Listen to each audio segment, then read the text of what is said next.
Komandan tertinggi NATO Jenderal Aleksus Grinkowicz mengonfirmasi pengiriman rudal Patriot cepat ke Ukraina. Ia mengatakan bahwa persiapan untuk transfer cepat sistem Patriot ke Ukraina kini tengah berlangsung di Wiesbaden, Jerman pada Kamis 17 Juli 2025. NATO kini bekerja dengan sangat erat dengan pihak Jerman terkait transfer rudal Patriot. Mereka juga tengah meninjau kemampuan lain dan kebutuhan apa yang ada, serta bekerja pada proposal untuk kepemimpinan politik.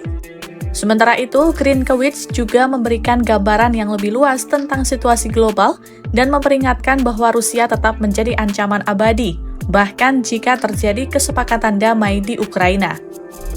War persists on our doorstep in Ukraine, and while we seek a peaceful resolution, even if that resolution comes, the Russian capabilities that are there will reconstitute, and just by their very existence will be something that we'll have to think of from the military perspective and understand how it threatens the alliance and the freedoms that we hold dear. Russia will undoubtedly, in my mind, remain an enduring threat. But they're not the only threat. On the southern flank of NATO, we have a counterterrorism threat that continues to grow. In the Middle East, we have continued threats of war and spikes of violence that are ongoing constantly. And then in the Indo-Pacific, the People's Republic of China poses a systemic challenge to Euro-Atlantic security, and they're a decisive enabler of Russia's war in Ukraine. Russia is also supported by North Korean troops.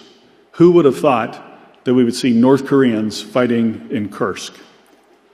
It's unfathomable, and yet it's happened. Grinkowicz menambahkan, potensi konflik di Eropa dan kawasan Pasifik bisa saja terjadi secara bersamaan. Hal itu mengulang kekhawatiran Sekjen NATO Mark Rutte bahwa Presiden China Xi Jinping dapat berkoordinasi dengan Presiden Rusia Vladimir Putin dalam skenario tersebut.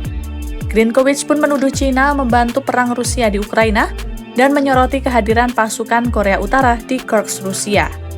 Adapun pernyataan Grinkowicz ini muncul setelah Presiden AS Donald Trump mengumumkan akan mengirim senjata ke Ukraina dalam sebuah operasi yang dikoordinasikan dengan NATO dan dibiayai oleh Eropa.